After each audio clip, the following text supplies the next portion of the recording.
Hello, hello, hello. Welcome again to the Terrain Kickers podcast, another unboxing video for Battletech. I saw that the last one was viewed a lot, actually, and received pretty well. Christmas just ended. I got a bunch of Battletech boxes behind me that I got for Christmas. Um, so I was thinking of just kind of reviewing them, and I also got my Kickstarter. It's weird because a lot of people haven't unboxed their Kickstarters yet. Either they haven't gotten them, or I guess they don't want to do unboxing videos. But I kind of do because I don't know, man. The quality has really gotten up on some of these. So yeah, I'm just gonna do a couple more videos on the unboxing, and then if again people like this, I'll start talking tactics. I'll start talking how to build an army, how where to start, so on and so forth. In the description below, I'll link our first initial, why play BattleTech, which is a good intro, in my opinion, as to why play BattleTech, what is it, so on and so forth. So we do that with kind of a couple games. But yeah, let's go to this unboxing video. Let's see what we got. And honestly, this one's gonna be a really fun one of mine because this one, I'll talk about it when I show the box. But this one's gonna be a fun one for me. So let's go. Let's do this. So, today we're going to be unboxing the first Somerset Strikers. So, a little background on this and why. First of all, I want to point out if you see this shiny light, I purchased myself hold on, let me just really quick, a Halo light. It got recommended by a couple people who saw the last video and said, hey, you should purchase a Halo light so you could see the mechs a little better. And so I got myself one, and it does really do make it. I tried it before, it makes a huge amount of difference. So hopefully this comes up a lot better. And then you'll see the 360 views of all of these as well. So anyway, first Somerset Strikers. For those who don't know, this was a TV show back in the 90s. And now I'm going really back. When I was a kid, I had chickenpox, right? And when I was bedridden with chickenpox, because we didn't have the chickenpox vaccine back in the day, my parents bought me these toys, these action figures. And they were about this big, a couple 12, 13 inches big. They had explodable parts. Their legs would come off. Their cockpits would come off. They had shootable ammo and everything. I had no idea what this was, right?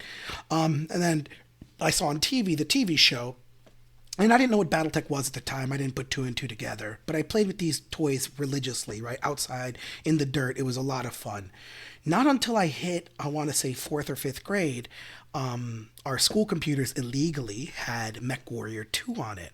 And I played it, I loved it. MechWarrior 3 then came out very soon after, played that, got a joystick and everything. And that kind of started my departure into MechWarrior in the Battletech universe. And then it wasn't until much, much later I realized that the Somerset Strikers was the Battletech universe, just in cartoon form. And so I went back and watched it. It's kind of, as a warning, it is very much 80s, 90s style cartoon and action. But it brings me nostalgia because I loved these as a kid. I had all of the mechs, actually. I had the Mauler, I had the Axeman, I had the Hunchback 2C, I had the Bushwhacker. Sadly, I only have the Mauler. He's over there. I only have the Mauler left for my collection. This is nostalgia for me. So, all right, let's get to opening this box. As always, we'll look at the cards first. I think I opened this already. I did. So we'll look at the cards first, see what they have to come out. Ooh, and it's got a little. Sometimes they do this. A little Ziploc baggie of extra goodies. It doesn't look like weapons this time, though. It looks like banners. So here's the artwork box. Some people did want to see it before. Oh, it's upside down. Sorry. So it's the nice. This is how the show did combat, because the Clan MechWarriors have enhanced imaging built into their bodies, which is kind of, it makes them go crazy eventually. But this is their version of enhanced imaging. So it was a really cool show for the time. Kind of dopey nowadays, but all right. So let's see what we got. So automatically what I'm seeing from these cards is that they have the original coloring on them with less dopiness. It was like, so here's, for example, here's Adam Steiner's Axeman, 332, no overheat. Oh, sorry, an overheat 1. It should have melee on it. Does have melee, good. So it does 3 damage in melee, which is not bad, because it's, no, not 3 damage, sorry. Its size is 4 damage in melee. Crunchy. Skill 2, too, so he's a pretty good shot. And this probably has, it has all the information in the back, all the special skills that they have. But what I like is, so again, less dopey, but this is the same coloring it had in the TV show. So you have to imagine back in the 90s, this was dark black and just bright yellow. I mean, obnoxious.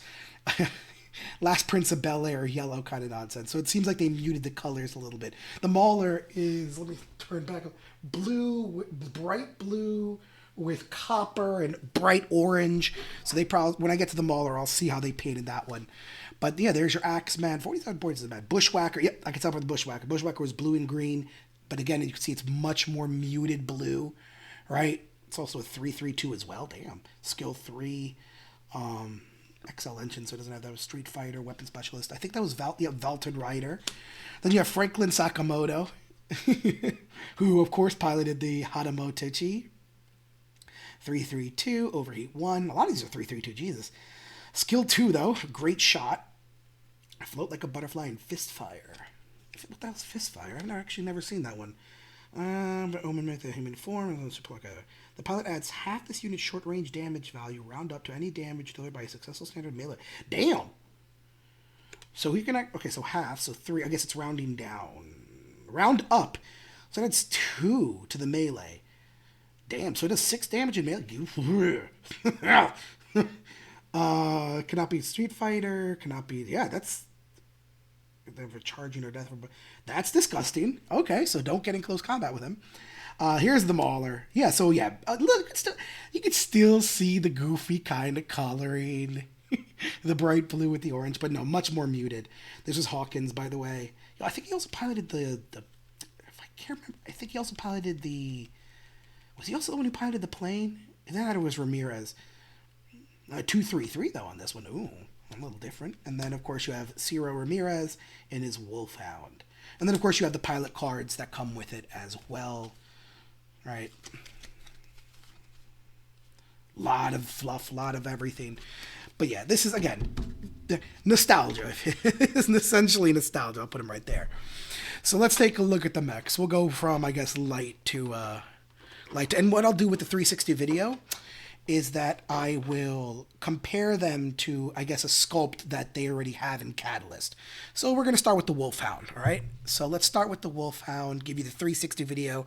And again, I'll put it next to a Wolfhound so that way you guys can see what the difference.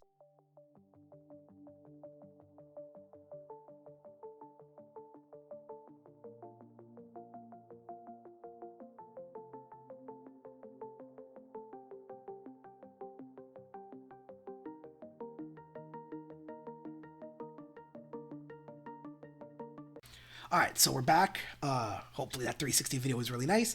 So as you can see, this one's not standing up. This Wolfhound here. So let's get this ring light situated. It was situated before, but now I kind of bumped it a little bit. There we go. So there we go.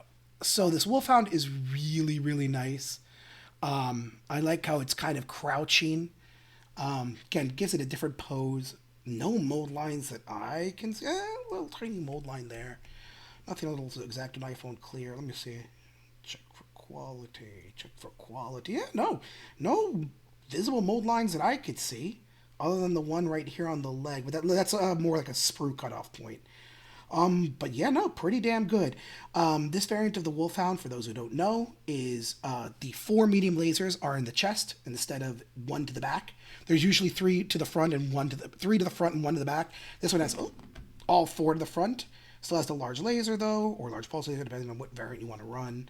But yeah, no, this is a pretty damn neat. Not much to say about this. I mean, it's a Wolfhound. Looks really cool. I like the fact that it's kneeling. I got 2 of these sets, by the way, for Christmas. I know people are like, why'd you get 2? I want to paint one in normal mercenary colors, but I want to paint one kind of loyal to the original TV show colors as well, which is why I bought 2 of them. I do that with only some of the boxes. Like for Snort, I have 2 boxes, for Snort I have 1 box, but the Highlander is getting painted pink, and that's really it. But yeah, no, otherwise pretty damn cool. And it's again just a neat. In Classic, this is an excellent. This is the Wolf 2, by the way. Excellent Wolfhound to run in Classic. Excellent Wolfhound to run in Alpha Strike. It kind of loses some of its ability in Alpha Strike, in my opinion, because it's only a 332 or 331. The TMM2 12-inch movement actually is not bad. But in Classic, this thing is an absolute disgusting monster and is just excellent at hunting down tanks or hunting down light mechs. But I use this a lot. The Wolf 2 is one of my favorites. I know A listener of the show, Gavin, and a good friend of mine who's on the Battletech Facebook chat as well, also loves the Wolf 2. This is like probably our favorite variant of all. But yeah, it's the Wolf 2. All right, so let's go to the next weight class and let's talk about the Bushwhacker.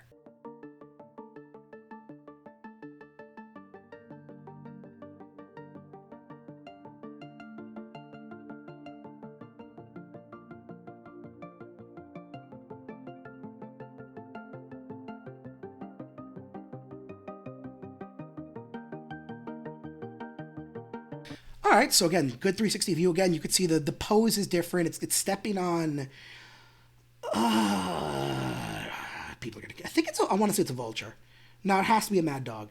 Because 1, 2, 3, 4, 5, 6, 7, 8, 9, 10, 11, 12, 13, 14, 15, 16, 17, 18, 19, 20, 21. No, it's 20 missile rack. It's got like the long rectangular.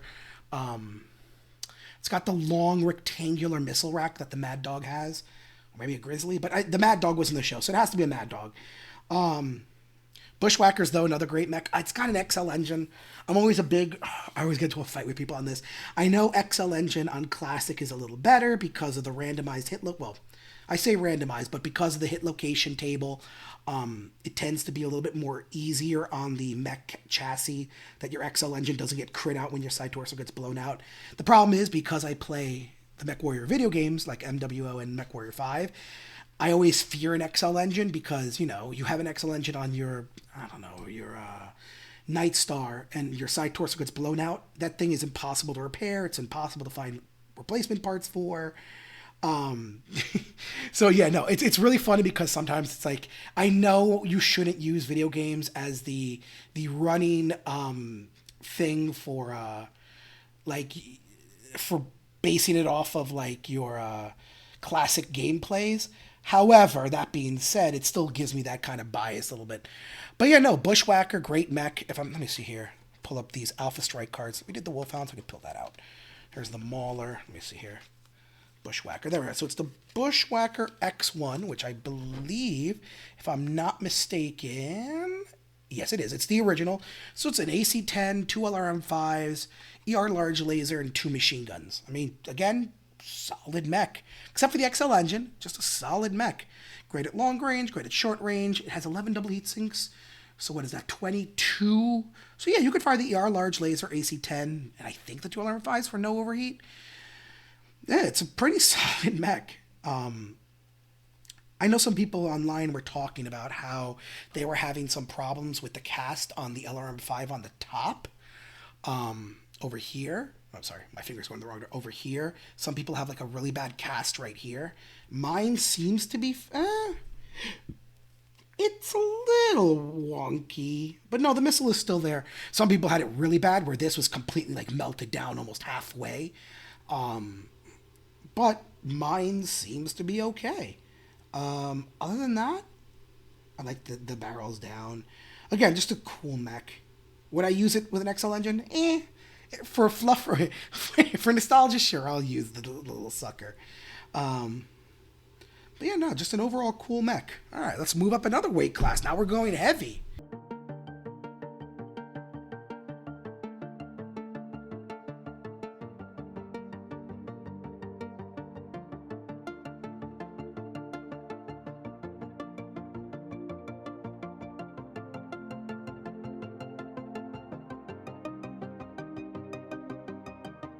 All right. And I think this is going to be my favorite model. This is the Mauler. I don't know which one's going to be my favorite. I'm going to hold reserve until I look at the Mauler 360 and hold it in my hands. But let's look at this. So here's the Axeman. This is the Axeman 2N. So for those who don't know, I believe it is a large... Actually, here, I pulled it up just in case. Large pulse laser, 3 medium lasers, and 2 LRM-15s. So you have the 2 LRM-15s located in the shoulder mounts. You have the medium lasers located in the axe hand, which has the hatchet, and the large pulse laser here. This is actually one of my favorite variants. It's either this one or the LBX-20. I don't like the original AC-20 variant. I think it relies too much on close combat, for my opinion. I like the fact that this one has LRM-15s, which you could just kind of fire repeatedly over a period of time at long range. And then when you get closer, you have your mediums, you have your large, and then when you get into melee, you have your hatchet. And it's a large pulse laser, too, so it's really nice for damage. I think the large pulse laser, funny enough, has the same range as the medium, inner sphere medium lasers. which would be kind of funny. But that being said, it also says jump jets. Just again, an overall excellent mech in my opinion. Again, I like this better than the AC-20 variant because it does have the ability to fire long range shots. Um, Honestly, this is just a chunky looking mech, though. I think I have, yeah. Again, I'm going to have the 360 version swingling, so you could compare the AC-20 version to this one. I feel like this one's beefier. I know someone was joking that the mechs are getting slightly bigger as they get released. I feel like this guy is just chunkier. I don't know. Maybe he's just standing more upright. And he's and he's standing on a is that a Hunchback 2C? Yeah, it has to be because it has that stupid gigantic Ultra AC-20 with the canister. Yeah, so he's standing on a Hunchback 2C, the Clan Filth. But again, just an overall cool design, cool mech. He's pointing this hatchet forward. Again, I love this. This is my favorite. I like these LRM carriers or these LRM shoulders. Um, yeah, just a cool mech. This is probably my favorite. Again, when we get to the Mauler, we'll see which one's my favorite. Um, but no, and Adam Steiner, of course, the main character of the show, pilots this. So, yeah, just overall kind of cool stuff. All right, let's get to the Hatamoto Chi.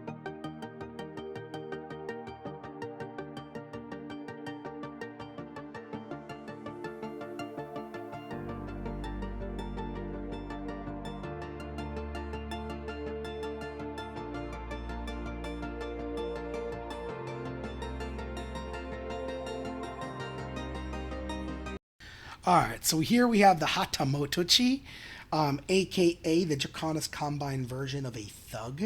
I'm sorry for all the. Sorry, bad joke. No, so, I mean, it's a good mech. For those who don't know, the Hatamotochi is essentially two PPCs, two SRM6s. It's a very plain mech in terms of weaponry. If I'm not mistaken, it's 80 tons. It is 80 tons, 18 single heat sinks, so it's gonna run hot if you fire everything. Now it's gonna run hot if you fire two PPCs. But like, it's a cool mech. It's a cool mech. I mean, again, it's just a thug essentially, just standing upright with normal legs. But this does look cool. I will say the casting quality on this is goddamn excellent. You have the serrated armor right here, the plate armor. You have the serrated plate armor right here. You have the heat sinks right here. Excellent casting on the helm, on the cockpit slash head, with a little, you know, emblem right there. The shoulder pads are great. Honestly, just fantastic. Again, Catalyst has been knocking this out of the goddamn park with these. I swear to God, I keep twirling around because it's such like it just looks good. I don't know, like if you if you look at YouTube, you look at the old Hatamotochi in that show, it was kind of it was a bit goofy. You know, it's got the 90s, right? It's got the 90s, 80s style to it. But this is like a modernized version, as much as it can be modernized. I mean, you still have the goofy little helmet and everything, but damn though, this is just straight fire, man. Heatsink in the front as well. I can't wait to paint these up. Can't wait. I cannot wait to paint these up. Although, hold on. I think I complained about this in my last one. Where is he facing? He's not bad. Let me check the other ones real quick. Hold on. Axeman. Axeman needs a repose. But the problem is he's not going to be able to repose because no, he'll be fine. He'll be fine. Wolfhound is fine. Bushwhacker's fine. Oh, the Axeman, though. Because that stupid thing he's standing on. Why do you do this? Maybe I could like cut the waist. No, the waist is a solid. Whatever. Anyway, Hatamotochi. He's looking where he needs to be. Let me see. He's fine. He's fine. At least the chest is. He's fine. Two BBCs, two SRM6s. Not bad. All right. Let's get to the Mauler, which is going to be my absolute favorite. Let's do this.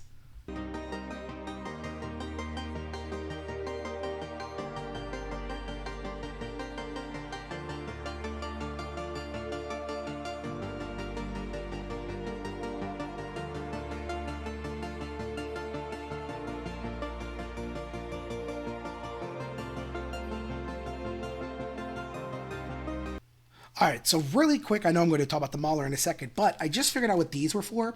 For those who don't know, I was talking about this. You get this little Ziploc baggie of like goodies, and sometimes they do this if like you have like an extra weapon set or an extra something something, and it looks like, if I'm not mistaken, because I had to like look this up online. I think it's to the back of the Hanamotochi. Like you would put this back here, I'm assuming, and it's like a little banner for him. See how that works? This, I have no idea what it's for. It might also be the back of the Hanamotochi. Yeah, it looks like it's the same thing. So I guess it's like a fin. There we go. It's like a fin for him. Or you could do a really cool banner. I have two of these, so I'll do one with a banner, one with a fin. But that's what these are. That's what this is in the Ziploc bag for. So I just wanted to make a point of that before I talked about the Mauler. All right, so Mauler. Damn it. What do I like more, the Mauler or the Axeman? Oh, God. The Mauler's just so useless, isn't it? I'm sorry, though. There is a variant of the Mauler that's really, really good. It's a Mauler with clan tech in it. And I think it's got 2 large pulse lasers, 4 AC2s, 2 LR15s. But it's all, like, clan stuff. So it's, like, a really, really good mech. I want to say that in the show, since this is Clan Invasion, this is the Mauler 1R. So if I'm not mistaken, yep, this is the... Okay, let's talk about this one. So first of all, 11 double heat sinks, so you're sinking 22 heat, which is not enough. We'll talk about why in a second. But yeah, so you have the Mauler. Excellent casting, by the way. Again, I cannot find lines. Usually the lines are found in like the arms or even sometimes the legs. I can't find the mold lines on these. So there's a little like sprue clip there right there at the bottom of the leg. I don't know if the camera will pick that up, a little white spot. But other than that, like, just, again, excellent, on the arms as well. But, yeah, no mold lines whatsoever. So, for those who don't know, the Mauler has 2 ER large lasers, 4 AC2s, and 2 LRM15s. And an XL engine. So, if you play the video games and you're playing this thing has side torsos the size of barn doors. I mean, if you turn it this way, you hit the side torsos and or the arms. So if you lose the side torso, you die essentially. But in classic, again, because of the chart, it does change it up a little bit. I mean, listen, 2 ER large lasers, 4 AC2s, 2 LRM15s is not a bad mech. But but it is. It only sinks the 22 heat, so you're really only firing 1 ER large laser, and then some other combination of the weapons. I mean, it's a great direct fire support mech. As long as it's not taking fire and it's like sitting in the back plinking away, I don't see why this mech can't do good. But it does look absolutely phenomenal. The cool thing about the Mauler, by the way, is you can run this as the clan version. Like the Mauler, oh God, it's going to drive me up the wall. Give me a second, I think I have Sarna pulled up. And it's going to drive me up the wall because there is a Mauler clan version. Is the Mauler C? Let me see here. No. That's just the Mauler. Of course, it's just the C3. There is a Mauler clan version that replaces it with large pulse lasers, and it's going to drive me up the wall. I already know this. I'll find it. Maybe I'll add it in later. Pair of LBX-10s, no. Large variable space. Here we are, the Mauler 4R. So it has light autocannon 5s, 2 clan large pulse lasers, and 2 LRM15s that are clan. And light ferrofibrous armor, stuff, and I think it has 26, so it has 13 heat sinks. So it gives it a little bit more reliable heat sinking. You can run that as this variant, which is a much, much, much, much, much better variant than the original Mauler. But that being said, still an excellent cast. Which one do I like more, though? If I had to choose... Damn, that's a hard... Oh, man, like, this just evokes so much, like... Because this was a really cool mech in the series, too. But the Axeman... I'm going to go with the Axeman. I'm going to go with nostalgia. I'm going to go with... This was the first toy I got when I had chickenpox. It was a black with yellow stripes, and the head would blow off the entire... Which, fun fact, the quirk is it has a full cockpit ejection, or a full head ejection, so this whole thing pops off when it ejects, not just the seat. So when you would hit this, the whole head would pop off. Same thing with the Mauler, by the way. I think if you hit, I gotta look back at my toy. Yep, if you hit like right here in the kind of groin area, the head would pop off. Yeah, I gotta go with the Axeman. It was my first toy. It would have a lever in the back, and the axe would swing back and forth. Although this one did have like the I think one LRM-15 in the toy version had shot all 15 missiles, which is damn awesome. Nah, I'm gonna go with the Axeman. Axeman, they're both XL engines too. Now I gotta go with the Axeman though. It's just so cool. Just a cool mech. Melee mech's cool. But yeah, that's the Somerset Striker box. It's a great deal. Comes with 5 mechs. Get you, for those of us who are older and lived through the 90s, early 2000s, and saw the show or collected the toys. This is definitely a nostalgia boost for us. For those who didn't, it's still really good mechs. The Hanamotochi is great. The Bushwhacker's great. Axeman is my favorite, one of my favorite variants. Mauler's cool if you want to run the variant. Wolfhound is great. Wolfhound, you always need a Wolfhound with you. But yeah, no, this is just, again, a great deal. And again, I'm glad they came out with this, and this is part of their Kickstarter as well. I think now they are out. You could look at Fortress Miniatures or Ares Miniatures. They don't sponsor us. We don't have any sponsors from them. They sponsor other channels. But hey, maybe they can reach out to us and sponsor us. That'd be cool. I wouldn't mind, recording some of their stuff. But yeah, no. So if you want to pick up a box, they probably have them there. But other than that, thanks for watching. As always, happy wargaming, guys.